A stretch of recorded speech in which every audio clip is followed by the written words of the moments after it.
Listo, listo, ¿ya estamos todos? Hola Sandra, buenos días, bienvenida.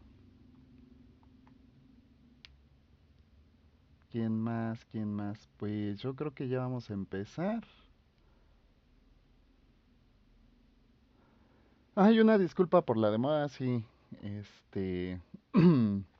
Fíjense que la sesión pasada estábamos hablando sobre discurso político y social. En este módulo vamos a retomar autores clásicos, ¿no? Del discurso político.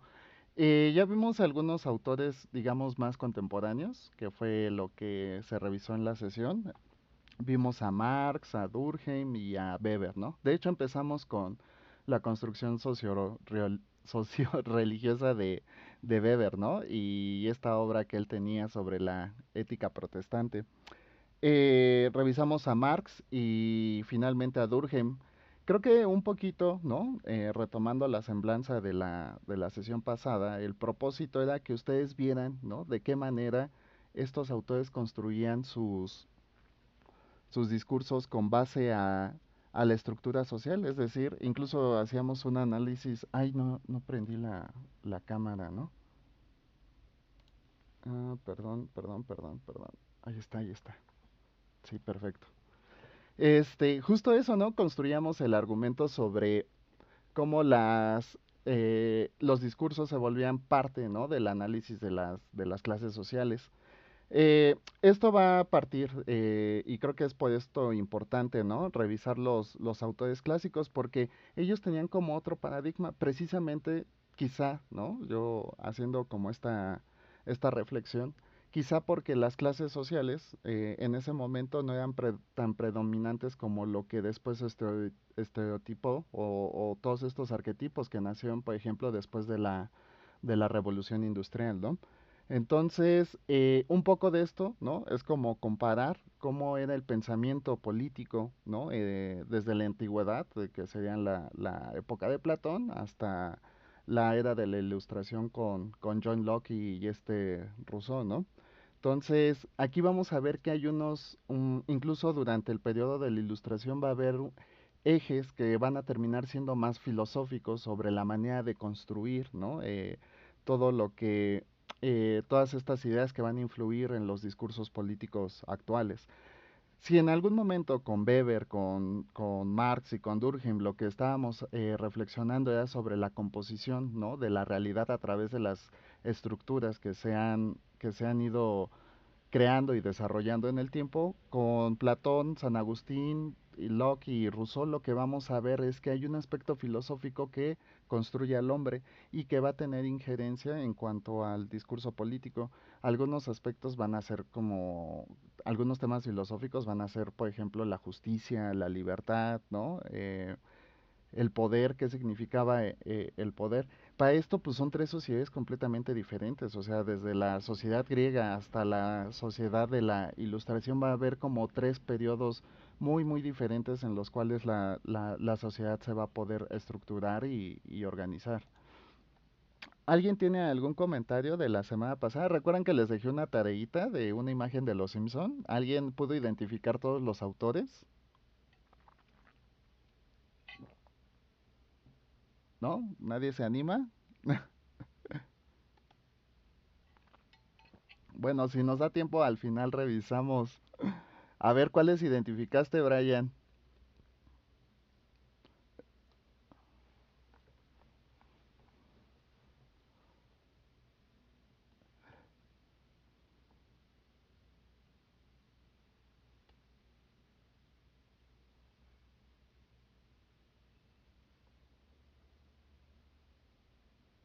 Marx y Nietzsche, muy bien. Hay uno que es muy fácil de distinguir, por ejemplo, Foucault, ¿no?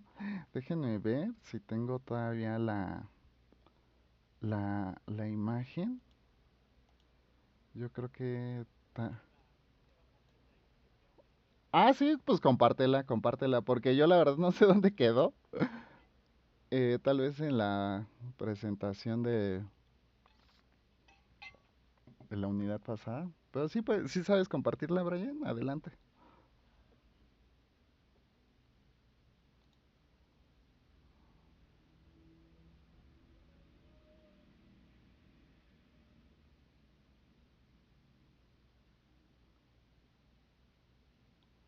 lo que Brian nos, nos comparte eso, vamos a ir la presentación del módulo, ¿no?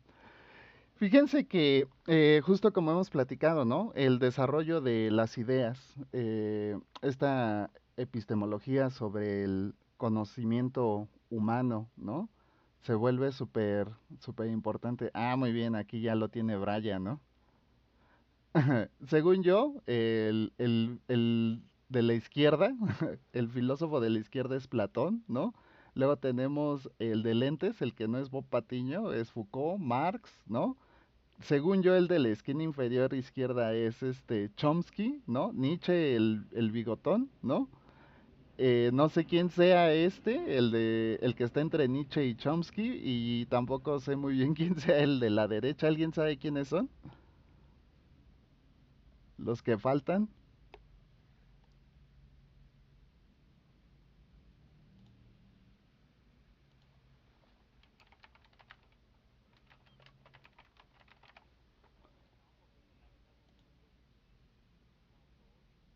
¿No? Ah, bueno, pues luego ya se los paso, ¿no?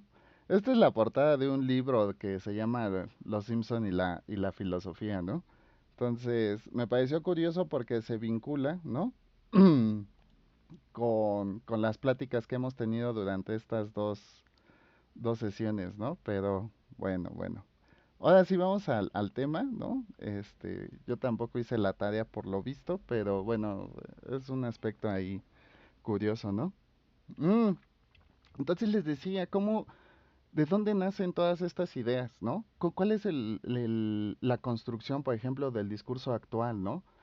Son ideas innovadoras, se retoman ideas que en algún momento fueron, digamos, utilitarias, que proporcionaban algún tipo, porque, por ejemplo, en la actualidad ya no escuchamos hablar, por ejemplo, del amor, ¿no? Bueno, sí, en la administración pasada con Andrés Manuel López Obrador hablaba un poco de eso del amor, ¿no? Amor con amor se paga y etcétera. Pero digamos que ya no es como el propósito de lo común, en lo general, ¿no? Del discurso, ¿no? Por ejemplo, también incluir a la religión en el discurso político se ha vuelto cada vez menos frecuente. Va a haber una serie de situaciones, por ejemplo, pero sí podemos encontrar algunas similitudes, ¿no? Por ejemplo, Platón, ¿no? Proponía algunos temas sobre la justicia y el equilibrio del poder entre los individuos. Cosas de este tipo son las que van a alimentar de algún modo los discursos políticos actuales, pero sobre todo los sociales. Recuerdan que hay como una hibridación, ¿no? Entre estos, o una simbiosis entre estos dos elementos, ¿no? De lo político y lo social en cuanto a la construcción del discurso, ¿no? Entonces, el asunto aquí, ¿no? Es que nosotros podamos entender cuáles han sido ese curso que ha seguido el discurso político actual, de dónde se retoman ciertas bases, por ejemplo, cuando hablamos de justicia, de poder y de libertad, de dónde se están retomando. A lo mejor con Platón podríamos retomar lo del equilibrio, ¿no? Entre los individuos y ver que desde la teoría clásica, ¿no? Perdón, desde la cultura clásica, ¿no? Se han tejido todos estos, pero ¿qué significaba la justicia en esos tiempos y qué significa la justicia ahora? ¿O qué significa o cómo se regula, por ejemplo, la justicia en un estado de derecho, ¿no? También el poder, ¿no? Algunos filósofos como Foucault hablaban sobre el ejercicio del poder, ¿no? Y cómo este a su vez es un instrumento que puede servir como para regular la violencia o para mitigar, ¿no? La generación de nuevos paradigmas. Entonces, digamos que lo podemos dividir como en tres periodos: la justicia con Platón, y el poder, y la libertad, y por ejemplo la libertad en la ilustración y los síntomas, por ejemplo, de la construcción del espíritu con San Agustín, ¿no? Entonces, vamos a retomar estos autores, ¿no? El asunto es que ustedes puedan reflexionar sobre cómo construían, ¿no? El discurso político en cada una de las etapas y a su vez puedan vincularlos con el discurso actual, ¿no? Entonces, lo primero es que tenemos a Platón y la antigüedad clásica, ¿no? Para Platón, ¿no? Platón tenía como una intención filosófica de perseguir, ¿no? Esta equidad, esta justicia entre los individuos y el Estado, ¿no? Es decir, que el Estado no tuviera más poder. Recuerden que, por ejemplo, ¿no? La República se funda en Grecia y era la encargada, ¿no? De ofrecer el beneficio a la población. Había como varias situaciones en su estructura social, ¿no? Porque en realidad había una serie de privilegios que permeaban, ¿no? Al Estado. De hecho, en las películas, ¿no? Y no quiero aludir un tanto a la literatura, vemos que, por ejemplo, el Senado era aquel, ¿no? Que tenía la particularidad incluso de gobernar sobre el César, ¿no? Por eso todas esas tradiciones y por eso el imperio de Julio César creció tanto porque pudo, ¿no? De algún modo reprimir al Senado, lo que sucumbió con él y la traición, ¿no? A, a su imperio. Entonces, Platón revisando como todos estos aspectos, ¿no? Tiene, ¿no? Que haber un equilibrio entre las tres fuerzas que componen el Estado, ¿no? La población, las fuerzas del Estado y los mismos gobernantes, ¿no? Entonces, cada uno va a tener un desempeño en esta estructura social y con ese desempeño se van a poder conseguir ciertos objetivos, ¿no? El asunto con Platón, ¿no? eh, Hay como un ideal en la forma de ser de cada uno de estos, digamos, tres sectores de lo que podrían conformar el Estado, ¿no? Eh, si cada uno llega a cumplir, ¿no? Con los ejes, con los intereses para los cuales están objetivados, ¿no? Se puede permitir estos asuntos de reducir, por ejemplo, ¿no? La capacidad de la desintegración social, ¿no? Dirigir el eje político para mantener el equilibrio entre las fuerzas y el poder militar, pues para reducir los riesgos de invasión o de inestabilidad social, ¿no? Entonces hay un asunto, ¿no? Con Platón que se deja de lado un poco, ¿no? Las tendencias, por ejemplo, de un Estado que de repente podría romper con el equilibrio, ¿no? Obligando a tejer un Estado pues más rígido en cuanto a las políticas de equilibrio que se podrían pretender, ¿no? También podría generar, ¿no? Si no se mantienen estos ejes y lo cual podría derivar, por ejemplo, en insubordinaciones, revueltas o armadas, ¿no? Que serían propias, por ejemplo, de la población. Entonces, por ello, Platón dice que una responsabilidad como, digamos, ética y moral va a recaer en el gobernante. Este gobernante pues debe dirigirse hacia las buenas prácticas, ¿no? A generar este espíritu de construcción para el Estado y sobre todo, ¿no? Conseguir esto a través del conocimiento. Por ello el gobernante, ¿no? Debe generar estos estados de satisfacción para todos, pero a través de las intenciones, ¿no? De amar el conocimiento, de lo que etimológicamente conocemos como filosofía. Entonces, para Platón, ¿no? El gobernante debe ser un filósofo con las capacidades de poder generar estos niveles de bienestar, pero sobre todo el equilibrio entre las fuerzas, ¿no? Entonces, digamos, protonimia, ¿no? De Platón sobre la construcción, ¿no? De los elementos que van a intervenir en la regulación del Estado, pues van a ser los factores, ¿no? Que van a generar un bien común. Es decir, si cada uno cumple con su posición dentro de estas sociedades, pues se van a poder conseguir los objetivos, ¿no? Justo, ¿no? Después de la etapa clásica viene San Agustín durante la resolución, digamos, de la Edad Media, ¿no? San Agustín, ¿no? Es un eje, justo como lo veíamos con Weber, cuando les proponía esto de que cuando revisemos algún autor, hay que revisarlo a través desde su contexto sociohistórico, pero también desde su posición, ¿no? Entonces, San Agustín, ¿no? Funda sus ideas a través, ¿no? De todos estos ejes que se había no quiero decir socio-religiosamente, pero más bien como dogmáticamente se habían tejido, ¿no? Para construir la sociedad. Y era, por ejemplo, ¿no? Los cristianos o todos los creyentes contra todos los paganos, ¿no? Entonces, el entender, ¿no? Que San Agustín, ¿no? ¿Cómo decirlo? El poder político para San Agustín deja de ser una obra humana, ¿no? Y se convierte como parte del orden divino.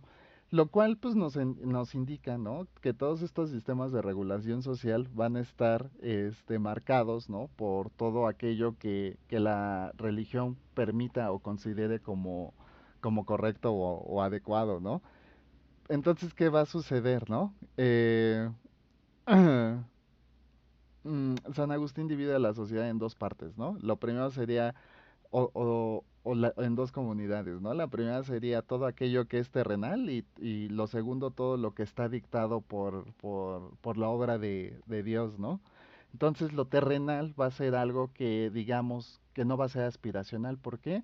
Porque estigmatizadamente va a estar marcada por el pecado. Sin embargo, ¿no? Todo aquello que esté hecho por el amor a Dios, pues se va a dirigir a lo divino, ¿no?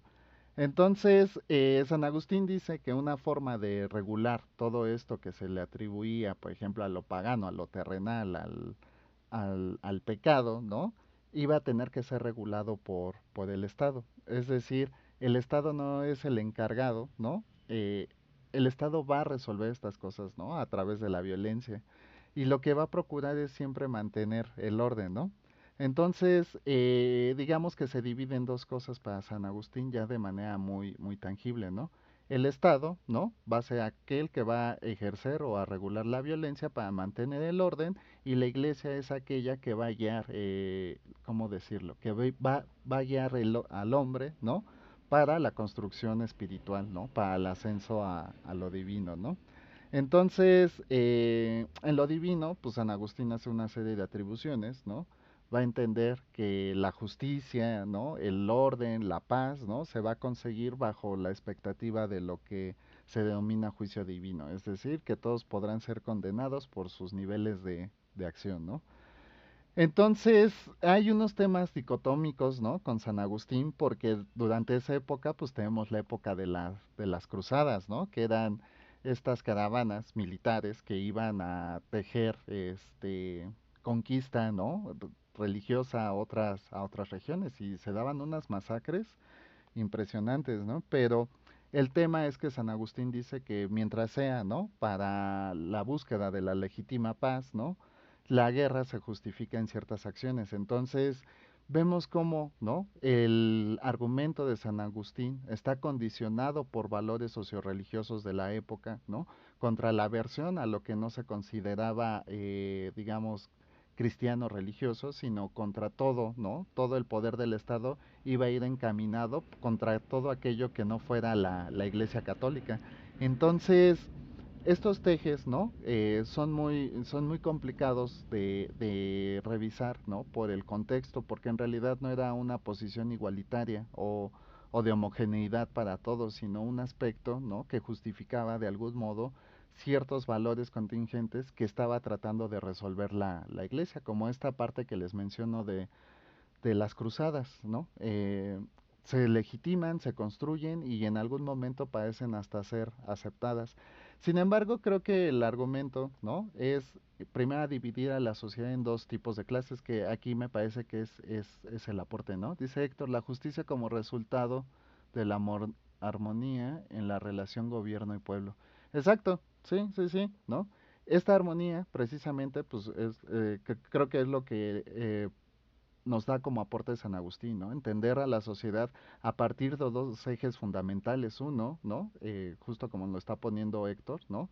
La relación, ¿no? De la vida en sociedad, es decir, la relación de todos los sujetos en esta sociedad, pero también no dejar de lado el ascenso de lo espiritual, ¿no? De lo moral y de lo ético que tal vez nos proponía Platón en un principio, ¿no? Entonces, estos dos ejes, ¿no? Y justo yo en algunos momentos les he hecho mención que una de las cualidades por las cuales las sociedades, ¿no?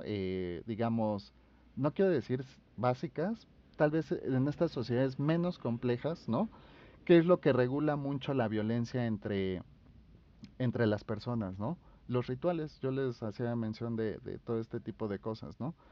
La violencia se va a regular a través de ciertos hábitos construidos, ¿no? Como para evitar el conflicto. Y esto lo podemos ver en todas partes, ¿no? Incluso en la metaetiqueta de los espacios, ¿no? Colaborativos. Damos los buenos días, ya llegué, si se les ofrece algo aquí estoy, cuando vamos, estamos en casa, pues avisamos, oigan, ya llegamos, pues ¿para qué avisamos que ya llegamos y ya nos vieron, no? Entonces hay hasta chistes o algo, o me voy, regreso al rato, todo este tipo de etiquetas, ¿no? Que vamos ritualizando, que vamos construyendo a partir de los hábitos, ¿no? Van a evitar, y creo que San Agustín lo que nos da es este paradigma, ¿no? De que no es solo a través, ¿no? De la interacción social en donde vamos a construir esta armonía que nos menciona Héctor, ¿no? Sino también a través de otros aspectos que nos hacen humanos, que va a ser el desarrollo, por ejemplo, no quiero decir del amor a Dios, ¿no? Porque eso sería recaer en lo de San Agustín, ¿no? Pero sí configurar todo aquello que normativamente o socialmente es aceptado, ¿no? Y en este tipo de convenciones, por ejemplo, recuerden que es cultural y lo que es cultural va a depender del contexto sociohistórico, del propio materialismo histórico que traigamos cada uno de nosotros. Pero sí, aquí hay un primer aporte, bueno, no un primer aporte, pero un aporte muy importante, ¿no? Y que es la construcción del ser, ¿no? La construcción del yo. Si para Platón, ¿no? La responsabilidad de esta construcción del yo estaba sobre el gobernante, que debía ser alguien capaz, reflexivo, ¿no? Tener este amor al pensamiento, ¿no? Al conocimiento. Acá San Agustín dice, no, esta responsabilidad ya es parte de todos los miembros de la sociedad, ¿no? Y entonces sí, ¿no? Cuando, cuando encontramos un factor de violencia, ¿no? Que el Estado, en el cual el Estado deba intervenir, pues adelante, ¿no? Pero siento que también un poco del constructo del diálogo de San Agustín es decirle a la iglesia un tanto, ¿no? Como que ustedes no deben ser los encargados de la regulación de esta violencia, para eso ya tenemos un aparato, ¿no? Entonces, a final de cuentas, justamente parte ¿cómo decirlo? Parte de esta separación, ¿no? De intenciones es que el Estado no busque la felicidad, ¿no? De la gente, ¿no? De eso se va a encargar la Iglesia. El Estado debe ofrecer condiciones, ¿no? Regulatorias para la interacción de los individuos en sociedad, mientras la Iglesia, pues sí va a tejer este tipo de pensamiento, ¿no? Sobre las condiciones éticas y morales en las cuales se van a ¿cómo decir? Se van a construir estos individuos y por lo cual, ¿no? El ascenso va a ser pues conseguir el amor y la armonía interna, ¿no? Ah, vamos ahora con John Luke y el Renacimiento. A John Luke le toca esta transición, ¿no? De la que en algún momento ya también hemos mencionado, ¿no? Esta transición de la Edad Media que fue súper complicada para el desarrollo humanitario, ¿no? En algunos casos creo que les he dado estos ejemplos de lo que significaba la Edad Media, ¿no? Y lo veíamos un poco con Weber. O sea, la humanidad se tejió durante 1000 años, ¿no? De rezago científico y libre desarrollo de las ideas.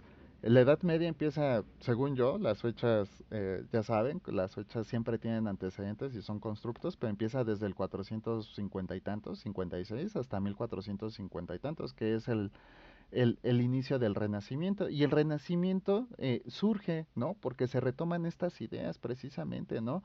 Del amor, de la libertad, de la justicia, ¿no? Del equilibrio entre las fuerzas cósmicas del universo.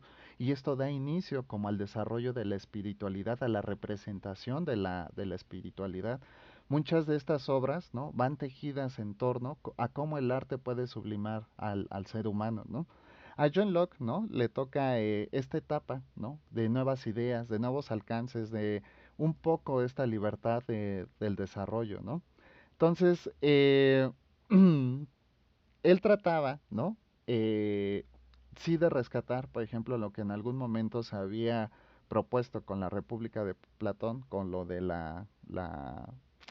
el liberalismo, ¿no? Y la democracia, ¿no? Defiende mucho lo que es la libertad individual, la igualdad, ¿no? Y la soberanía popular. Es decir, John Locke veía al individuo, ¿no? Como un aspecto individual que podría, ¿no? Construirse y deconstruir a la propia sociedad. Y para ello necesitaba estos ejes de libertad, ¿no? Entonces, en el Renacimiento, aunque hay una cultura muy apegada a lo religioso y lo podemos ver a través de las grandes obras de arte, ¿no? Pero para John Locke, ¿no? Lo que se trata es de, ¿cómo decirlo? no de rechazar tanto el poder divino porque se vuelve una construcción subjetiva del propio ser humano, pero sí darle como esta capacidad, ¿no? De consentir o de aceptar ciertos dogmas o creencias, ¿no? ¿Por qué? Porque John Locke, ¿no? Empiezan estas ideas, por ejemplo, de la propiedad privada y con ello, pues también como la libre la libre autodeterminación de los individuos, ¿no? Ahorita todavía no, ¿no? Justo en algún momento les explicaba que hay una diferencia, digamos, hasta epistemológica entre individuo y sujeto, ¿no? Individuo es lo que es como la parte unicelular, ¿no? De la sociedad y el sujeto aquello que depende del estructural funcionalismo, ¿no? Pero John Locke creía, ¿no? Que en esta capacidad de la propiedad privada, de la libertad individual, ¿no? De la búsqueda, ¿no? De la ¿cómo decirlo? Del valor equitativo de cada uno de los miembros, ¿no? Se podían evitar ciertos abusos, ¿no? Entonces, para él lo más importante va a ser el trabajo. El trabajo va a ser aquello, ¿no? Que permita el diseño y una planeación de un proyecto de vida y que además, ¿no? ¿Cómo decir? Que además debería estar regulado como por la propia construcción del individuo sin caer en la ambición o el egoísmo, ¿no? Entonces, John Locke lo ve como una parte para mantener, ¿no? El ascenso y el desarrollo de cada individuo, lo ve como esta contraparte, ¿no? Del ejercicio de poder que puede tener el Estado, ¿no? Y le da la facultad a cada uno de los individuos de poder gestionar, ¿no? Sus propios principios de anarquía ante lo injusto, ¿no? Entonces, hay una serie, ¿no? Como de consideraciones, ¿no? John Locke no termina como por separarse, ¿no? Del dogma religioso ni tampoco de la construcción subjetiva, ¿no? De lo que podría significar Dios para cada uno de los individuos, pero sí da, ¿no? Como un propósito de construcción social para cada uno de los miembros de esta sociedad, ¿no? Entonces, uno de los aportes que nos propone Locke durante este razonamiento filosófico, ¿no? De la construcción del discurso político es mantener, ¿no? Limitar todos estos ejes que, por ejemplo, ya había propuesto San Agustín, ¿no? Con separar a la sociedad entre Estado y religión. Pero aquí John Locke, ¿no? Lo que hace es dividir el poder, ¿no? Del Estado, el poder de la Iglesia, pero también darle poder al pueblo, ¿no? A la sociedad, a la soberanía o como quieran llamarlo, ¿no? Y entonces todos vamos a tener va a empezar este inicio, ¿no? Como de la teoría, de la capacidad de agencia de cada uno de nosotros de autodeterminarnos, pero esa autodeterminación nos va a ofrecer la capacidad de elegir y entonces ya no se nos debe imponer como ciertas cosas. Para ello, pues es necesario que nosotros tengamos un proyecto de vida, que seamos seres productivos, ¿no? Que tengamos un trabajo, justamente, ¿no? Y que la propiedad privada, a pesar de que es un designio que nos ha, bueno, no un designio, a pesar de que es un recurso material que nos ha proporcionado Dios, ¿no? Las necesidades, ¿no? De evitar el egoísmo y la ambición, pues van a mantener en equilibrio todas estas condiciones sociomateriales para cada uno de nosotros y con ello tener la capacidad, ¿no? De rebelarnos ante lo que nos sea injusto, ¿no? Hoy creo que voy muy rápido, ahora no me he detenido tanto. Ya vamos con Rousseau y es creo que el último de los temas. Pero bueno, ¿no? Ahorita hacemos una recopilación. Para mí quisiera hablarles de algunos temas, ¿no? Referentes a todo esto, pero bueno. Rousseau, yo creo que esta es la etapa, ¿no? De la humanidad que más repercusiones tiene para el contexto actual, ¿no? Entonces, aquí en la ilustración, ¿no? Va a haber un eje de, ¿cómo decirlo? Va a haber una reconstrucción y una deconstrucción sobre cómo se concibe a la sociedad. ¿Por qué? En el contexto, por ejemplo, de la ilustración, pues había una serie ¿cómo decirlo?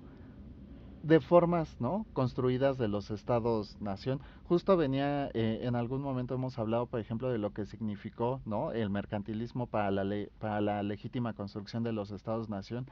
Además, a nivel, por ejemplo, disciplinar, pues nace en la antropología, la historia, ¿no? En estas razones imperialistas que se estaban tejiendo durante la época. También, ¿no? Empiezan las etapas de ¿cómo decirlo? Como de diversidad, ¿no? Cultural entre las colonias y las transiciones que había, ¿no? De los cambios de regímenes que había entre Europa y América, ¿no? Pero sin embargo, ¿no? Las ideas de la ilustración nacen, ¿no? En estos aspectos, ¿no? De tejer la libertad de los individuos. Y para ello el fundamento filosófico de la ilustración va a ir dirigido a esto, ¿no? ¿Qué es la libertad? Entonces, pues se tejen algunos tipos de argumentos, ¿no? Por ejemplo, Locke, ¿no? Nos dice que todos nacemos libres e iguales y que el poder político debe surgir a través de este consentimiento, que éramos algo de lo que proponía este, ¿cómo se llama? Este, ay, se me fue el nombre, de John Locke. El asunto es esto, ¿no? El Estado, ¿no? De algún modo debe mantenerse, ¿no? En este eje de respetar todo aquello con lo que nosotros nacemos, que sean como estos derechos universales, ¿no? Entonces, no sé cómo decirlo, pero Rousseau, ¿no? Critica parte, ¿no? Como de que este tejido, este entramado, ¿no? De construcciones sociales que se han dado a través de y que se ven representadas a través de la estructura, por ejemplo, de la construcción del gobierno, ¿no? El Estado de Derecho, las políticas sociales, ¿no? Limitan en muchísima medida, ¿no? La capacidad de desarrollo del individuo como ser, ¿no? Entonces, ¿qué sucede para Rousseau, no? Las limitaciones de esta libertad particularmente van a estar viciados por los intereses del Estado y por lo cual vamos a recaer, ¿no? En los abusos que pueda proclamar esta autoridad, ¿no? Entonces, la crítica de Rousseau va en cuanto a cómo, ¿no? Se han conformado, cuáles son los intereses que se van a seguir a nivel institucional por parte del Estado, ¿no? Esto va a generar, ¿no? ¿Cómo decirlo? Pues ciertas desigualdades sociales ya no se van a construir en esta razón de que todos nacemos libres en la misma capacidad de derechos y de oportunidades, sino que el mismo Estado va a ser, o el mismo gobierno va a ser aquel que va a causar estas injusticias y estas desigualdades. Por eso para Rousseau lo más importante, ¿no? Era mantener un poco, ¿no? La capacidad de ejercicio del gobierno para que los individuos a través, ¿no? De digamos, naturalidad de nuestro derecho propio, ¿no? Podamos defender aquello que es nuestro, ¿no? Y para ello también retoma de John Locke, ¿no? La propiedad privada, ¿no? Que va a a institucionalizarse como un eje que va a, ¿cómo decir?, hacer proliferar la injusticia y la opresión, ¿no? Entonces, el asunto, ¿no? Con Rousseau es que durante esa época, pues, ¿cuál era la conformación principalmente en Europa, ¿no? Pues reinados, ¿no? Reinos, reyes, ¿no? Reinas, todo el protocolo. De hecho, pues Rousseau al ser francés, ¿no? Y todo eso, pues luego vamos a ver en qué termina la corona francesa con la captura de Luis XVI y de su esposa, ay, no me acuerdo, creo que era Carlota. Es que según yo Carlota es la de Maximiliano, pero María Antonieta, María Antonieta. Sí, recuerden cómo cae Luis XVI, ¿no? En la guillotina junto con María Antonieta, o sea, y se vuelve, dice Brando, en otras palabras, al tener mucha propiedad equivale a la inminente corrupción del ser humano, equivalente al aspecto autoritarista que Hobbes planteó. Sí, sí, sí, sí, y justo era algo de lo que retomaba John Locke, o sea, el ser humano por sí mismo debe aspirar a la propiedad privada, porque este va a ser un mecanismo de defensa, de legítima defensa, ¿no? Contra los abusos que puede ejercer el Estado con su poder, ¿no? Entonces, pero debe evitar la ambición, ¿no? Y debe evitar el egoísmo, porque con la ambición y el egoísmo, pues, ¿qué va a pasar? Pues se van a acrecentar todas estas diferencias, ¿no? Rousseau lo retoma, ¿no? Entonces dice Rousseau, el origen de esta propiedad, ¿no? Y yo creo que está muy vinculado con Locke, ¿no? Lo que va a crear son diferencias, van a ser desigualdades. Y estas desigualdades que va a traer consigo, pues los procesos que nos decía Locke, ¿no? De anarquismo y de todo. ¿Por qué? Porque el ser humano, a partir de estos ejes, ¿no? De que nace libre en igualdad de derechos y en igualdad de oportunidades, pues cuando vea que algo no pertenece a este sistema, ¿no? De equidad, ¿cómo decirlo? De equidad y de libertad, pues va a tejer, ¿no? Es decir, porque él tiene más que yo, ¿no? Si los dos nacimos con las mismas oportunidades, ¿no? Yo creo que AMLO, el que trabaja y tiene pymes, está bien, el que las obtiene por corrupción, no. Ah, tiene bienes, está bien, y el que las obtiene por corrupción, no. Es, justo es el debate que vamos a tener ahorita, ¿no? Porque, y lo hemos vinculado mucho, por ejemplo, a las presiones estructurales que vivimos, ¿no? Sobre todo, digamos, en ciertas regiones como lo podría ser México, Latinoamérica, ¿no? Áreas, países que se han denominado de desarrollo, ¿no? No, ya la otra palabra casi no se usa porque se estigmatiza mucho, ¿no? Entonces, digamos que justo retomando, ¿no? Dice, yo le creo a AMLO, no, eso ya lo dijo esta Sandra. Gracias, Sandra, ¿no? Sí, vamos a discutir esto porque no, no, ninguna broma. De hecho, es algo bien importante, aunque parece, aunque tu intención es hacer broma, creo que sí, ¿no? Porque hay una serie de discursos políticos que traemos ya hasta infundidos, ¿no? Y que afortunadamente ha habido algunos aparatos críticos de reflexión para esto, ¿no? Justo esto de que el pobre es pobre porque quiere. Ahorita vamos a llegar a eso. Nada más dejen termino con Rousseau porque creo que me fui muy rápido y todavía tenemos como 50 minutos de sesión, ¿no? Pero vamos a llegar a esto y no, no pierdas la idea, Sandra, porque de verdad es que yo tengo lo que tengo porque trabajé por ello, porque tuve condiciones sociomateriales para que facilitaran mi adquisición, ¿no? A esos bienes o a esa posición social, ¿no? Entonces, aquí ahorita vamos a plantear un poquito eso, ¿no? Pero justo era lo que les decía con Rousseau, ¿no? ¿Por qué Rousseau, ¿no? Permea estas ideas contra el poder absoluto, ¿no? ¿Por qué Locke también, ¿no? Recordemos que todo esto, ¿no? Se está tejiendo, digamos, en ese momento en lo que se denomina Occidente, que es Europa, Grecia. De hecho, Grecia, Roma y Europa en esos tiempos sufrieron una serie de intervenciones culturales muy fuertes, ¿no? No solo eso, hubo muchísimos tipos de, por eso esa zona de Oriente Medio, ¿no? La población es tan similar en muchas, en usos y costumbres, pero además en lo genético, ¿no? Incluso España, nosotros somos una mezcla, ¿no? De todas estas culturas heredadas a través de la conquista, pero digamos concretamente, ¿no? En esta Europa del siglo 16, 17, ¿no? Que se está dando toda esta construcción de los imperios, ¿no? Y decimos imperios por la capacidad colonizadora, porque antes eran reinos y los reinos eran cositas chiquitas, ¿no? Administradas, por ejemplo, por un rey, ¿no? Ejercía control sobre ciertas tierras y ese era como el prototipo de la era feudal, ¿no? Pero ya con la construcción, ¿no? Y queda esto del nacimiento del mercantilismo, pues se generan los imperios colonizadores, ¿no? Queda el control de zonas geográficas, pues para el libre comercio que podían tejer con otras regiones. El asunto era ese, ¿no? Que los imperios nacen de manera absoluta. Luis XVI, ¿no? Luis XVI era, bueno, en Francia, ¿no? El rey como era elegido por designio divino, ¿no? Era el sol el que escogía al rey, ¿no? Y por ello lo de las coronas, porque las coronas simbolizan el sol, ¿no? El sol sobre la cabeza del elegido, ¿no? Nosotros lo vemos quizás en esta construcción simbólica de lo religioso, ¿no? Se distancia un poco, ¿no? El designio de lo, ¿cómo decirlo? De lo absoluto, ¿no? Por ejemplo, los santos, ¿no? Lo que tienen es una aureola, que también puede simbolizar, ¿no? Una representación con lo divino. Pero en la Europa de ese momento, ¿no? Todo era poder absoluto. El rey era el que tenía el poder absoluto sobre las decisiones. En muchos casos ni siquiera existía el parlamento, ¿no? O el consejo de sabios. Era el rey, ¿no? El que tomaba todas las decisiones. Podía tener consejos de administración, ¿no? Alguien que regulara el comercio, alguien que regulara los impuestos, alguien que regulara, por ejemplo, los sistemas de alianza con otros imperios, etcétera, ¿no?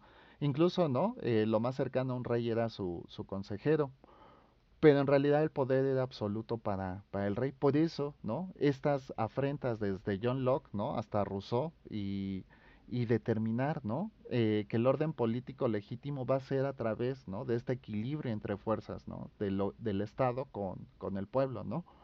Entonces, la soberanía del pueblo va a emanar y se va a recuperar precisamente del aspecto, ¿no? De la construcción de la república, que era la soberanía recae sobre el pueblo. No en balde, por ejemplo, nuestra constitución trae creo que en el artículo 1, ya disculpen la difusión de mi memoria, ¿no? Pero la soberanía nacional, o sea, la capacidad de decisión, ¿no? De llevar, ¿no? Estos, ¿cómo decirlo? Estos objetivos del Estado-Nación, del país, va a recaer en el pueblo, que es aquel que puede ejercer la soberanía. Por eso todo le pertenece al pueblo, porque el pueblo es el único encaminado, ¿no? A poder objetivar un verdadero plan, ¿no? De beneficio para la sociedad, ¿no? ¿Por qué? Porque como lo propone Rousseau, ¿no? El Estado puede crear y generará, por supuesto, las diferencias, ¿no? Las injusticias, pero también va a generar, ¿no? Que estas injusticias no provoquen levantamientos o anarquismos o inconformidades y lo va a lograr a través de la represión, ¿no? Entonces, por eso es importante, ¿no? Tomar en cuenta que esta construcción que tenemos desde Platón, ¿no? Desde el buen gobernante, tal vez, ¿no? Luego con San Agustín, en dividir, ¿no? A la sociedad en dos aspectos, que una va a ser el marco regulatorio, ¿no? De la violencia que se puede tejer en una sociedad, y el otro que va a ser la construcción de lo ético y lo moral a través, para San Agustín, digamos, de lo religioso y la iglesia como institución o estructura, ¿no? De pensamiento y de marco regulatorio para el ascenso de lo humano. Y finalmente con John Locke y Rousseau, ¿no? Que vamos a tener todas estas ideas, ¿no? De que nacemos libres en igualdad de derechos, en igualdad de oportunidades, pero que hay mecanismos que van a impedir que estos objetivos se produzcan, ¿no? A ver, aquí tengo, dice Gabriela García, también se volvían reyes muy jóvenes. Sí, porque además, deja tú que fuera por designio divino o algo, ¿no? Era por herencia divina, o sea, el hijo del rey tenía que ser rey, ¿no? Por eso todos estos linajes, ¿no? Incluso todo este tipo de endogamia que se suscitaba entre las familias reales, era precisamente eso, para mantener la estirpe, ¿no? La dinastía, el linaje, etcétera. Era tan absoluto el constructo, ¿no? De lo divino, que era, por ejemplo, ¿cómo decirlo? Era imposible, ¿no? De cuestionar todo eso. Por eso cuando pasa lo de María Antonieta y Luis XVI, ¿no? Rompe como con el paradigma. De hecho, a través de esto, ¿no? La institución, ¿no? Del rey cambia, ¿no? Y Europa empieza a modificar todo este tipo de cosas que se suscita más o menos 100 o 200 años después, esta transformación del paradigma, ¿no? Locke refuta la teoría del patriarcalismo de Robert Filmer, que justificaba el derecho divino de los reyes. Sí, te digo que la discusión, ¿no? Estimado Héctor, aquí ya no va, ¿no? A sobre cómo se conforma la sociedad, eso ya estaba muy claro, ¿no? Era Estado, si quieres, creencias, ¿no? A través de la religión y sociedad, ¿no? Y es aquí donde Locke y Rousseau, a través de estas ideas, ¿no? Del nacimiento de la justicia y la libertad, pues proponen, ¿no? Que los individuos deben ser capaces de autodeterminarse y de regular, por ejemplo, sus opciones y elecciones, ¿no? Entonces, lo que venía a imponer los reyes, ¿no? Justamente era esto. Y justo aquí es donde esto de la propiedad privada se vuelve tan tangible, porque los reyes tenían acceso a todo, ¿no? Mientras la población en Europa moría de hambre, ¿no?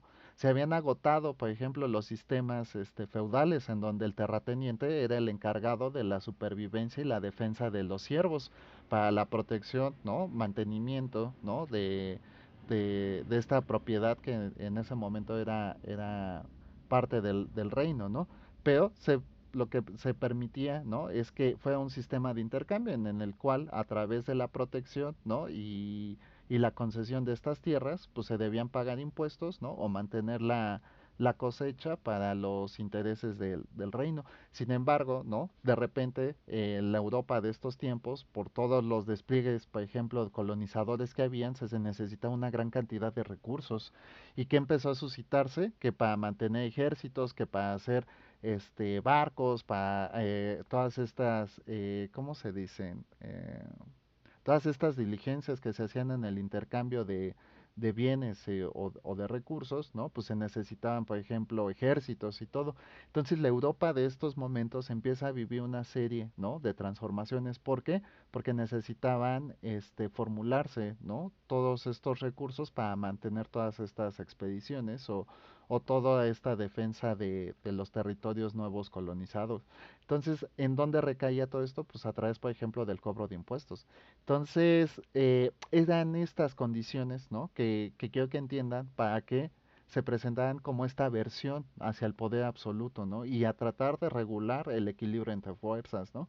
Nosotros mismos en América ya estábamos viviendo este tipo de consideraciones, sobre todo durante la época del gran virreinato de España, ¿no? En los terrenos colonizadores, que después vamos a ver cómo fue, bueno, que ya vimos, ¿no? Cómo deriva en todas estas luchas independentistas del siglo XIX, pero pues aquí todavía estamos un poquito más atrás, como 200 años, ¿no?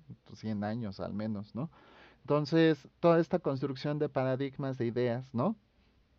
Eh, van en cuanto al sistema de privilegios que estaba en ese momento en la zona, ¿no? En ese contexto, ¿no? Es decir, había dos posiciones, ¿no? Aquellos que tenían derecho a la propiedad privada y aquellos que no, ¿no? Y entonces el Estado tampoco estaba regulando, ¿no? El ascenso y el desarrollo de la población o el beneficio de la población, sino a través de estos medios opresores, pues de regular los intereses de una clase social, ¿no? Entonces, hasta aquí, ¿no? Hasta aquí vamos viendo cuáles ha sido este constructo, ¿no? De las condiciones en las cuales se tejen. Y ahora sí, recuperando la broma de Sandra, que me parece interesante, ¿no? Fíjense que, cuál es el constructo de todas estas ideas? Porque estamos hablando, por ejemplo, de posición, a diferencia un poco de la de San Agustín, que él era un, uno de estos misioneros, ¿no? De la iglesia y que termina haciendo filosofía. Ay, perdón, es que se escuchó hay uno de esas personas que venden cosas en la calle. Ya vamos a pensar, ¿no? En estas ideas, ¿no? De cómo se comporta. Viene del liberalismo y positivismo de esta época. Fíjate que sí, y de hecho lo retomamos mucho con Marx, con Weber y Durkheim, ¿no? Hay una serie de ideas y hay un buen de autores que, por ejemplo, justo ahorita que mencionas el positivismo de ay, es de Kant, se me fue se me fue el avión. Bueno, pero sí, ¿no? Toda esta construcción que se hace, por ejemplo, después de las ideas de la ilustración, ¿no? Que lo que decía, ¿no? De la ilustración, lejos de toda esta filosofía de la construcción, por ejemplo, del qué es aquello que sublima al ser humano, ¿no? ¿Qué es lo que nos construye espiritualmente o moralmente o éticamente como personas en estas sociedades, etcétera, etcétera? Hay dos ejes fundamentales para la ilustración y que se vuelven el tema, ¿no? Político de todas estas de toda esta bandada de independencia, sobre todo en América, ¿no? Libertad y justicia, ¿no? Libertad y justicia van a ser, ¿no? La búsqueda la búsqueda del individuo como un objetivo primario, ¿no? En esta construcción social de... Ay, perdonen, es que está muy fuerte. Oigan, denme un minutito, voy por más agüita y a ver si se pasa el merolico, porque de verdad está, a lo mejor ustedes no lo oyen, pero yo hasta tengo la ventana cerrada, no sé qué onda. Denme un minutito a ver si se pasa el medolico porque de verdad me distrae mucho y regreso, ¿va? Disculpen.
Pues no se ha ido el medolico, pero ya me enteré de la oferta. Está vendiendo una bolsa de jitomates, tomates y chiles por 10 pesos.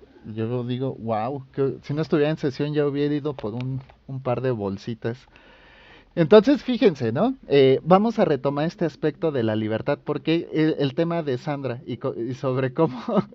Gracias, gracias, muchachos. No, no, no, primero, mi prioridad son ustedes ahorita, que se caiga el mundo y todo. Nada más hago así porque yo creo que ya me han escuchado de repente que me da una tosferina así horrible, ¿no? No, no recuerdo si fue en esta clase, pero un día me dio un ataque de tos porque se me Sí, oigan, pues yo nunca la había escuchado y con razón está tan fuerte, ¿no? Pero, mm, fíjense, ¿no? ¿Qué es esa libertad, ¿no? Yo les he hablado, por ejemplo, incluso hablamos en algún momento de teoría de las elecciones, teoría de la agencia, ¿no? Y les citaba a Gramsci, ¿no? De que, bueno, existen dos clases sociales, lo vimos con Marx, ¿no? Sobre el sistema de clases, ¿no? Proletariado, burgueses, pequeños burgueses, capitalistas, ¿no? Etcétera, etcétera, etcétera. Ahora entendiendo, ¿no? Un poquito sobre los valores del constructo de libertad y justicia que nos ofrece la ilustración, ¿no? Dice Sandra, ¿no? Que el que trabaja, ¿no? Tiene bienes, ¿no? Y que eso está bien porque tiene derecho, pero aquello que es por corrupción no lo es, ¿no? Entonces podríamos aquí en el comentario de Sandra, ¿no? Referenciarnos justamente a lo que nos proponen estos, este, estos aspectos, ¿no? ¿Qué es aquello que nos da, ¿no? Capacidad de elegir. Es el poder, es nuestra construcción sociomaterial, ¿no? Es nuestra capacidad de elección. ¿Ustedes qué introyectan dentro de su pensamiento que es esto que nos brinda, ¿no? Esta libertad, estos síndromes de justicia, ¿no? La Biblia dice que el que no trabaja no come. Pues fíjate que nosotros, por ejemplo, ¿no? A mí mis papás no me pidieron trabajar hasta después de los 20 años más o menos, ¿no? Que me decían, oye, pues antes de que termines ponte a hacer algo. Entonces yo estuve comiendo gratis como 20 años en mi condición, ¿no? Eh, ya hablando un poco más en serio, ¿no? Justo eso. Nosotros como individuos en esta sociedad, ¿a qué tenemos con qué derechos nacemos? Hay una resolución sobre los derechos universales del hombre, ¿no? Y pues establece más o menos estas ideas de la ilustración, ¿no? Nacer en igualdad de oportunidades, tener acceso a los mismos derechos, tener las mismas obligaciones, ¿no? Incluso el mismo Estado dice, todos estamos obligados a contribuir en beneficio, ¿no? Del Estado y lo hacemos a través de los impuestos, ¿no? Sandra Luz menciona muy bien el derecho a la vida. ¿Por qué es importante y quiero que entiendan esta reflexión que les invito a hacer? Porque dentro del discurso político siempre vamos a encontrar libertad, de alguna manera o con otras palabras, pero vamos a encontrar esta descripción de libertad, ¿no? Para el discurso social, ¿qué vamos a encontrar? ¿No? El acceso a las oportunidades, ¿no? Es decir, todo lo que se está haciendo, toda la construcción del derecho va a ser en beneficio de la población. Pero necesitamos reflexionar muy bien esto. ¿Por qué? Porque a final de cuentas, ¿no? Estas mezclas que se dan entre uno y otro nos pueden advertir realmente sobre el subtexto del discurso, ¿no? Dice Héctor, Locke advierte que la introducción del dinero distorsiona este principio permitiendo acumular más de lo que se puede trabajar, por ello defiende la necesidad de leyes que regulen la propiedad evitando abusos y garantizando que siga ligada al trabajo. Sí, me parece muy bien, Héctor. Se los mencionaba, ¿no? A través de esto de que el individuo debe evitar la ambición y el egoísmo, ¿no? Es decir, pues justo como nos pone en la cita Héctor, ¿no? Evitar de aspirar a más de lo que deba tener, porque entonces se tejen estas diferencias, estas desigualdades, ¿no? Yo les digo eso, ¿no? En realidad nosotros el valor por el cual adquirimos ciertas condiciones es por nuestro libre, ¿no? Derecho a la vida, por nuestro libre nacimiento, ¿no? o van a hacer una serie de efectos sobre nuestro contexto social, lo que nos va a dar ese poder, ¿no? Para desenvolvernos de esta manera, ¿no? Entonces, uno de los discursos, reflexiónenlo, ¿no? Que nos puede dar como línea para que podamos introspeccionarlo un poco, ¿no? Dicen, el pobre es porque quiere, porque si se dedica a trabajar, ¿no? No estaría en pobreza, pero dentro del discurso yo digo, bueno, hay por ejemplo trabajadores de fábrica que su jornada empieza a las 5 de la mañana, ¿no? Y termina a las 8 de la noche, ¿no? ¿Por qué? Porque hay jornadas extendidas, porque la maquinaria si se para sale mucho más caro productivamente, porque no se hacen dobles jornadas de contratación, ¿no? Un trabajador a lo mejor decide en lugar de trabajar 8 horas, trabajar 14, ¿no? O hay turnos, por ejemplo, en estos trabajadores de vigilancia, ¿no? Que trabajan turnos de 24 por 24 o de 48 por 48, o sea, trabajan 2 días seguidos y descansan 2 días seguidos, lo cual para la condición humana es súper agresivo, ¿no? ¿Por qué? Porque además, digamos, en estas condiciones sociomateriales no es que se va a su casa a dormir 2 días, ¿no? Pues en esos días tiene que atender ciertas responsabilidades domésticas o familiares o de algún tipo de asuntos personales, no sé, alguna situación de arreglo de algún contrato, de alguna documentación, etcétera, ¿no? Entonces decir que la gente es pobre porque no trabaja, pues es realmente complejo de dilucidarlo, ¿no? Se vuelven como ataques ad hominem, ¿no? Es decir, ataques a la persona, ¿no? Es que tú eres pobre porque no le echaste ganas, pero pues hay gente que yo siento que trabaja el doble o el triple, ¿no? ¿Dónde se rompe, ¿no? Esta capacidad de equidad entre los sujetos del acceso a estas opciones, ¿no? Ustedes consideran, ¿no?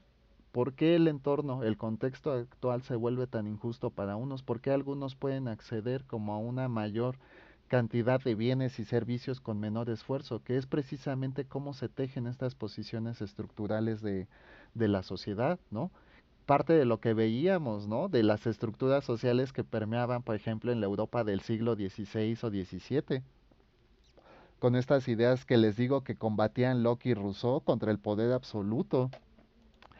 Es este el discurso que tenemos que ver, es el discurso que tenemos que entender. ¿Por qué hablan de libertad, no? ¿Por qué hablan de posición? ¿Por qué hablan de beneficios? ¿Por qué, no? La construcción del discurso político parece que trae un subtexto de malas influencias, ¿no? Hay un caso ahorita, ¿no? Que acusaban, por ejemplo, a Fernández Noroña de que se compró una casa de 12 millones de pesos, ¿no? Independientemente, ¿no? Independientemente que era algo de lo que decía Andrés Manuel López Obrador, y me parece interesante porque, no porque antes no haya pasado, no recuerdo a alguien que lo haya hecho, pero digamos de la última época, ¿no? Él decía algo así como que había que vivir con austeridad, ¿no?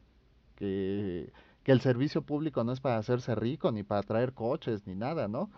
Pero fíjense desde qué posición, ¿no? Porque él tenía su hacienda, ¿no?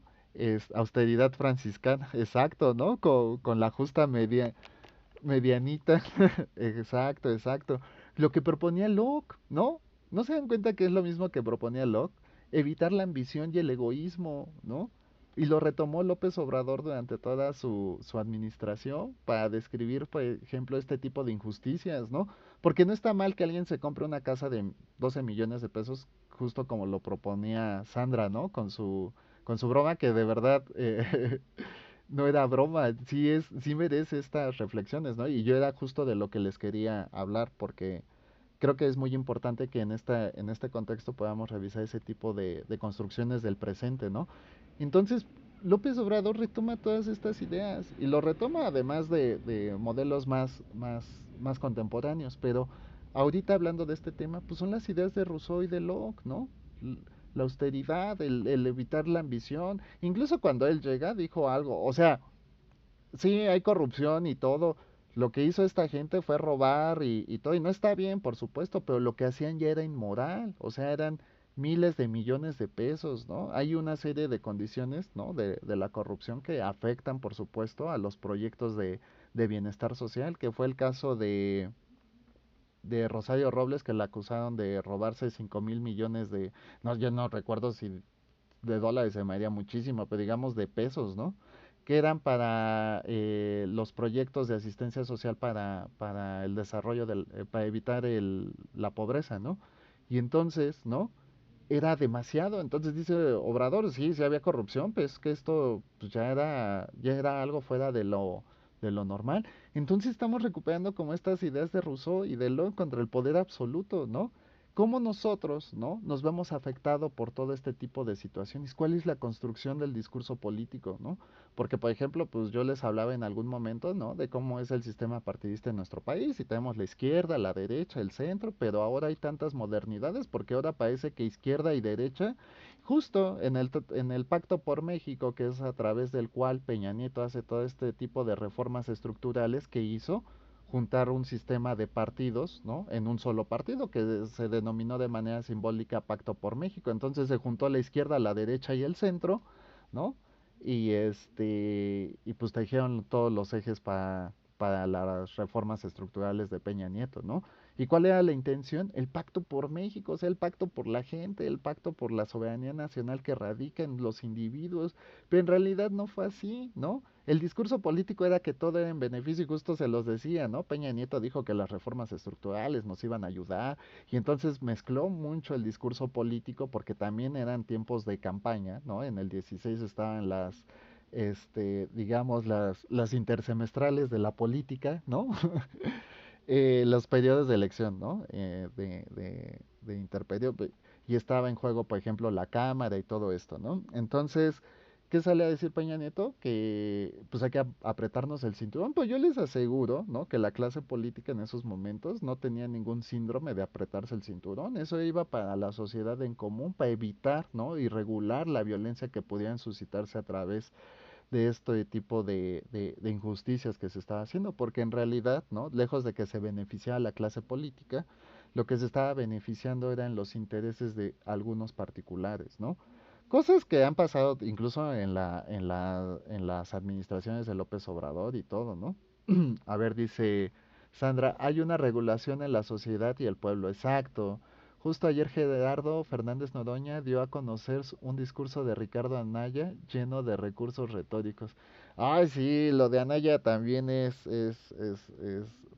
que es lo que les digo, ¿no? Hay que revisar cuáles son estos ideales de libertad de elección que nosotros tenemos.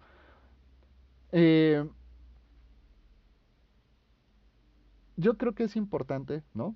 No verlo con esta posición de victimismo de decir, ay, no, pues es que por sus malas decisiones yo estoy mal, porque eso es darles incluso más poder, ¿no? Cuando nosotros somos víctimas de una injusticia, lo importante no es atacarnos, ¿no? O como dicen, tirarnos al piso para luego levantarnos, no, es reconocer la injusticia, es describir cuáles son estos tejes de desigualdad que se están suscitando, ¿no? Entonces, ¿por qué? ¿No? De repente, si yo me dedico a la función pública, es inmoral que tenga, por ejemplo, una casa de 12 millones de pesos, aunque haya sido con producto de mi trabajo, porque obedece, Sandra, ¿no? A esto que proponía Locke, ¿no? A evitar la ambición y el egoísmo, ¿no?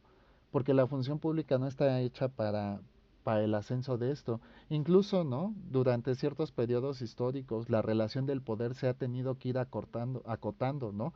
¿Por qué? Porque pasábamos, por ejemplo, de imperios que duraban 40 o 50 años, ¿no? Según la esperanza de vida del contexto, ¿no? Algunos 30 años, dice, no, bueno, Carlo Magno ya había conquistado el mundo a sus 20 años, ¿no? Marco Aurelio ya era el rey que era a sus 30 años, ¿no? Porque la expectativa de vida era muy diferente, ¿no? Los niños en esos momentos ya eran guerreros y todo a los 15 años, ¿no? Ya tenían entrenamiento militar, habían tenido una construcción filosófica basada precisamente en lo que decía Platón, ¿no? Sobre el buen gobernante. El buen gobernante debería ser una persona culta. Y lo culto no solo era la mente y el espíritu, también era el cuerpo. Recordemos Da Vinci, ¿no? Con esta representación, ¿no? Del hombre. Había una serie de valores atribuidos, pero esos eran otros contextos en donde la vida se desarrollaba de otra manera y en otro tiempo, ¿no? Dice Héctor, justo ayer, allá, y dice Sandra, la ventaja del liberalismo de AMLO que nos ha dado voz y están en el ojo público, no todos están hechos para soportar el poder, creo. Sí, justo, o sea, el poder también corrompe, el dinero corrompe, toda posición que te otorgue, ¿no? Ejercicio de poder corrompe, ¿no? es muy sencillo a lo mejor decir, ¿no? Ah, es que ese político se corrompió por unos miles de millones de pesos, ¿no? Pero, y si tú estuvieras en esa posición, ¿no? Y esos son los valores fundamentales, ¿no? Esos valores morales en los que debemos reflexionar, ¿no? Que para nosotros está permitido en la sociedad, ¿no? Y revisarlo como lo ético, pero qué es aquello que está, ¿no? Permitido para nosotros hacia adentro y eso es moral, ¿no? Entonces estaría bien en algún momento poderles dar esta, yo he dado algunos talleres sobre ética y moral, ¿no? Y también sobre deontología profesional, entonces a lo mejor para el cierre del curso podemos ver, ¿no? Esto de lo, cuál es el discurso ético y cuál es el discurso, ¿no? Moral. El discurso moral yo creo que sería más hacia una construcción interna de nosotros mismos, ¿no? Pero sí podemos revisar algo de deontología, sobre todo ustedes que van a llevar esto del discurso a sus futuros campos de trabajo, ¿no? Pero, y ahora Héctor dice, para Locke la propiedad privada es un complemento natural del estado de la naturaleza porque Dios dio la tierra, los hombres en común, pero el trabajo lo que convierte esa dotación común en propiedad. Sí, pues es el derecho, ¿no? El derecho a lo que nos es designado. Y fíjate que no solo parte hacia la tierra, la razón filosófica, ¿no? Es de trabajar lo que se nos ha dado, que justo en el estado, ¿no? De derecho es esto, tenemos derechos y obligaciones, ¿no? Esto de la propiedad privada precisamente para Locke, ¿no? Porque era parte, ¿no? De las concesiones divinas con las cuales nosotros nacemos, incluyendo la libertad, ¿no? La justicia y la equidad. Pero es cierto, o sea, nosotros, ¿no? Y justo en este sistema regulatorio de la conducta del hombre en sociedad, ¿qué es lo que más nos dicen? Ah, oye, yo tengo derechos, sí, pero también obligaciones, ¿no? Oye, yo quiero que me pongas alumbrado público, pues es que hay que pagar impuestos, ¿no? Oye, yo quiero acceso a la salud, bueno, pues hay que pagar impuestos. Oye, quiero derecho a la educación, hay que pagar impuestos. Nada más que luego los impuestos sí me reservo el justo lo que pasó en Europa, ¿no? Durante toda esta época que les digo, pues la cantidad de impuestos era desacerbada, ¿no? Incluso aquí en México hay una analogía sobre lo que pasó con Santana y la intervención americana en nuestro país. Recuerdan que empezó a cobrar impuestos por mascotas, por muebles, y luego quiso cobrar impuestos por el número de ventanas que tuviera acá, porque necesitaba recursos. Ya no sé si por la propia usurpación del poder, ¿no?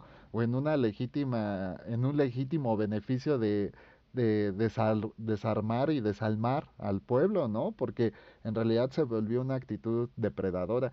Y justo ahí, muchachos, ¿no? En nuestra sociedad, ¿qué es lo que consideramos justos, ¿no?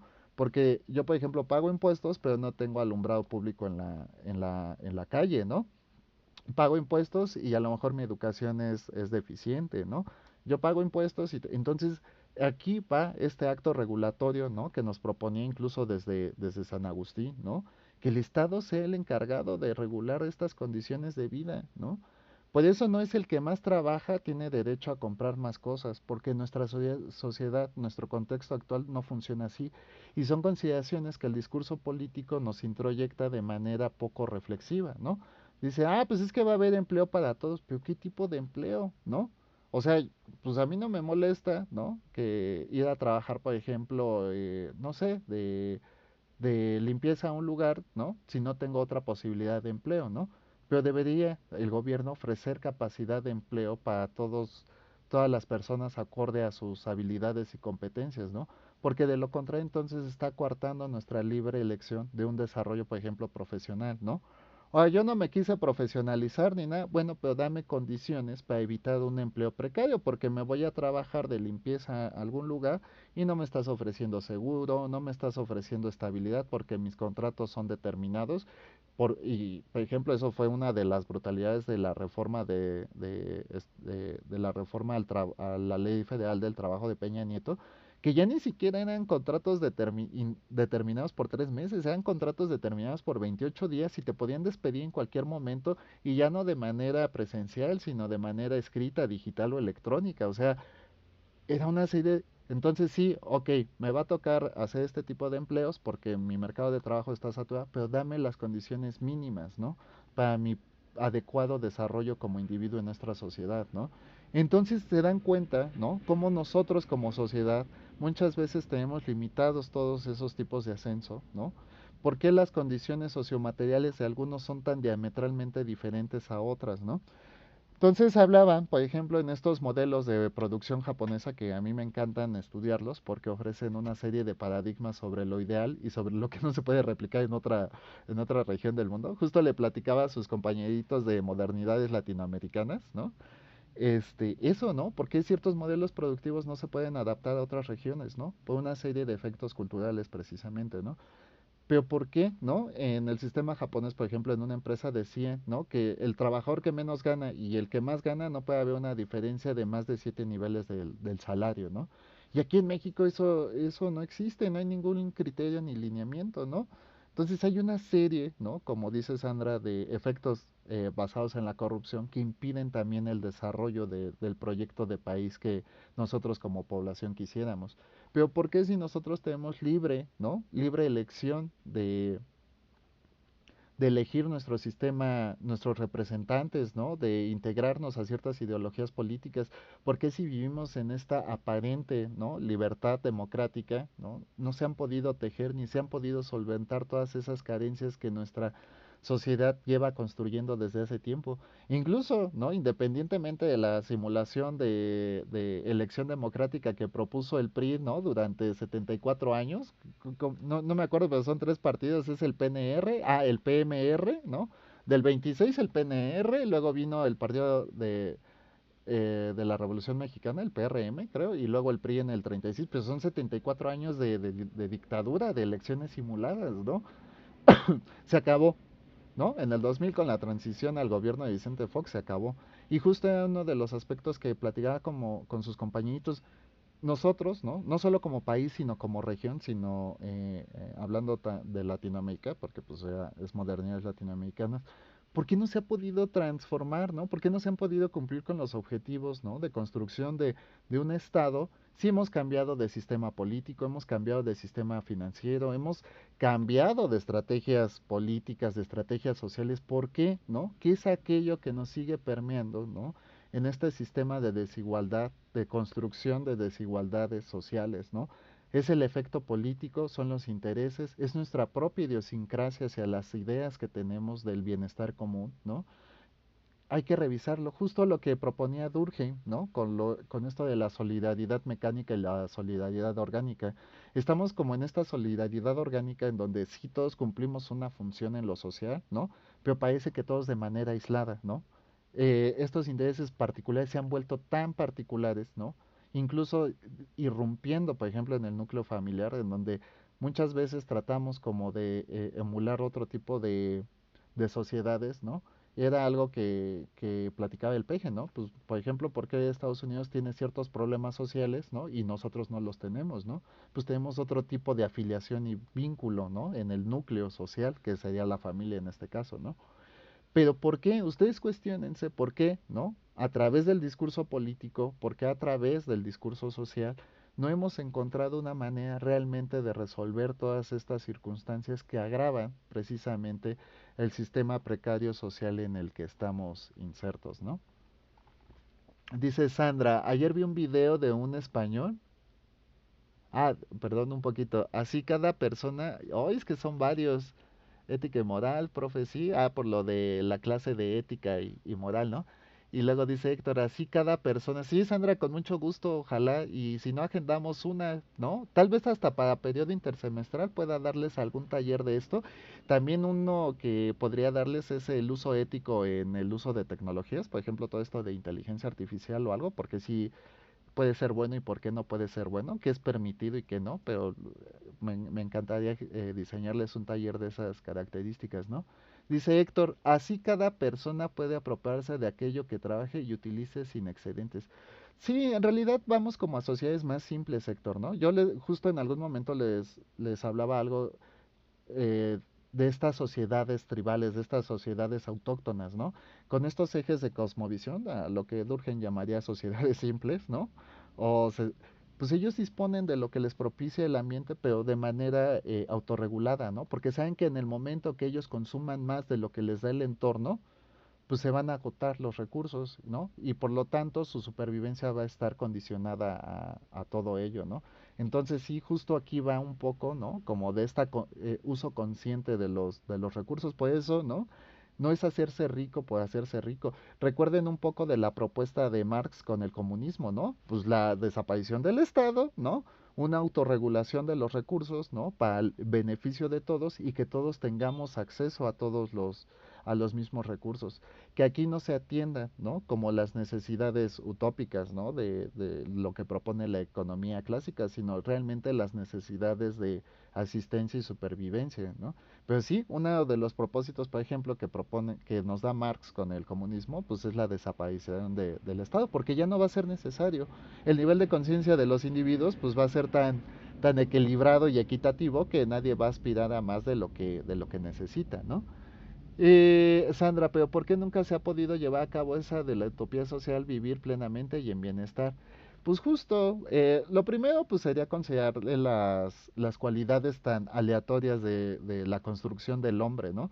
Llevamos centenares de años, ¿no, Sandra? Y hablemos incluso desde el inicio del proceso civilizatorio. Yo les daba como dos ideas del proceso civilizatorio. El primero fue el descubrimiento de la agricultura, ¿no? Algunos dicen que fue el del fuego, ¿no? Que ahí fue el primer instrumento como de regulación de la violencia, ¿no? Independientemente, ¿no? Para mí son dos, el inicio de la agricultura y el asentamiento de los grandes imperios que se dieron durante la Edad Media, ¿no? ¿Por qué el de la agricultura? Pues la agricultura propició, ¿no? La capacidad de hacer un proyecto de desarrollo comunal en esos momentos, ¿no? De que un grupo de personas pudieran asentarse en una zona, ¿no? Y subsistir.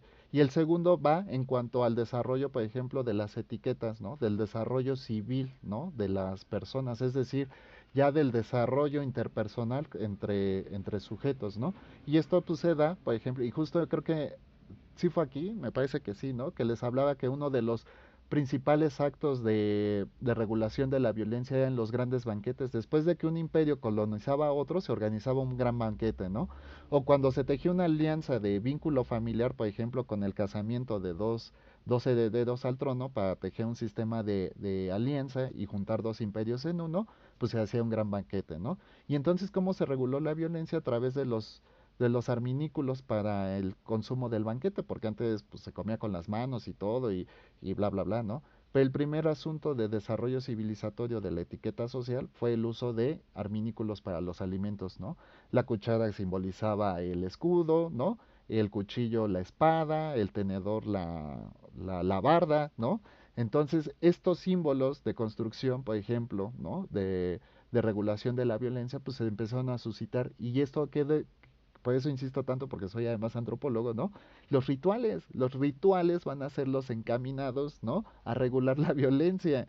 Entonces, si ustedes tienen, por ejemplo, pareja, busquen un ritual, ¿no? Si tienen problemas con la pareja, busquen un ritual, ¿no? Oye, vamos al cine, vamos a cenar. Oye, los viernes vamos a tomarnos un cafecito expresa a esa cafetería que tanto te gusta, ¿no?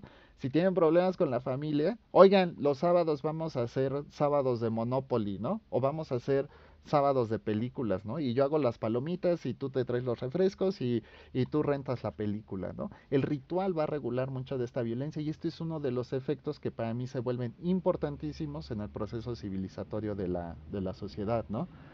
Ya me quedé con Sandra, ¿no? Utopía social, sí.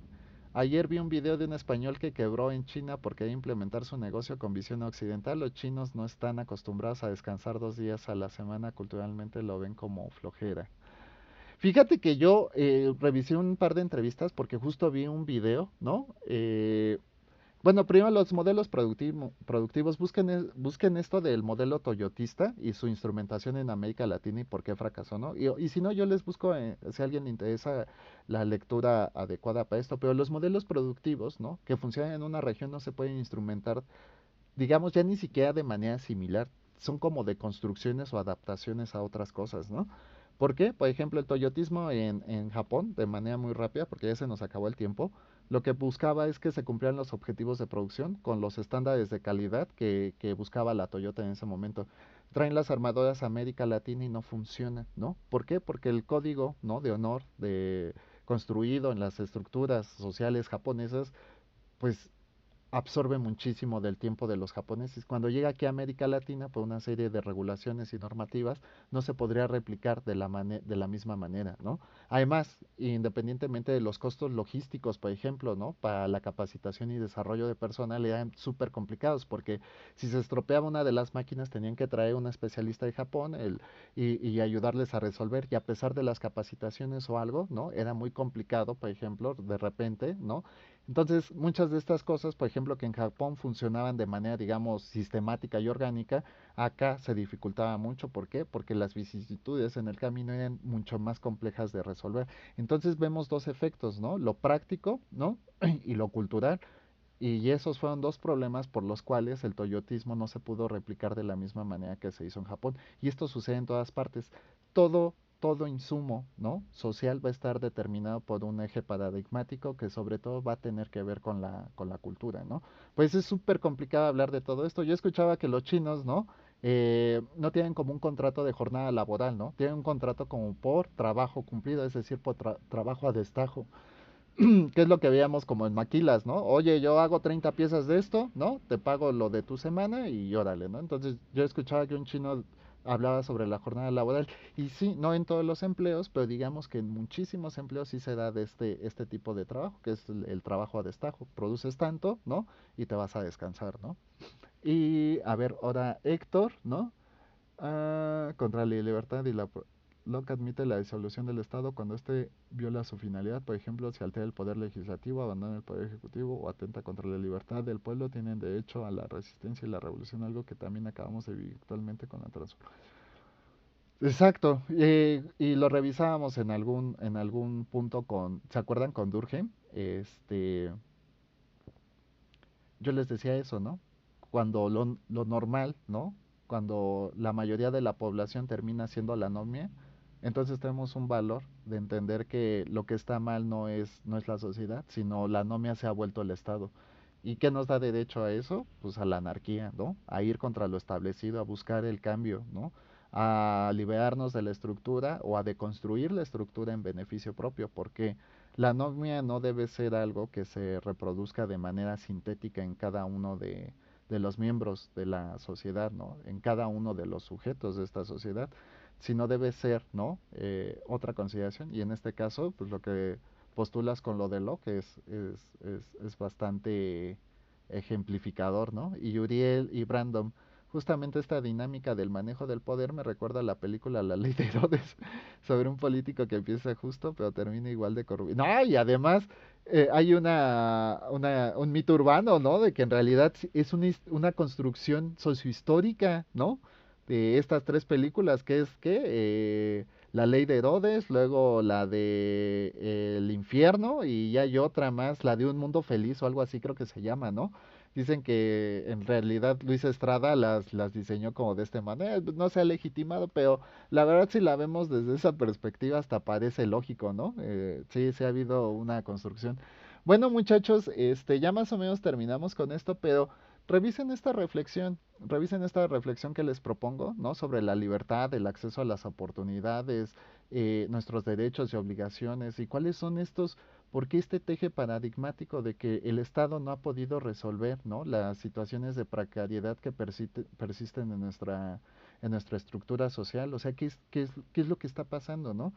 ¿Cómo podemos llegar a ese objetivo, ¿no? De desarrollo? Y yo no le estoy diciendo, háblenme de comunismo y el socialismo es la libertad, no. Introspeccionenlo, hagamos conscientes este tipo de cosas, porque les digo, el caer en el victimismo difícilmente nos va a ayudar a encontrar una solución, ¿no? Es mejor hacer conscientes las cosas, reconocer nuestra propia subjetividad a las cosas, ¿no?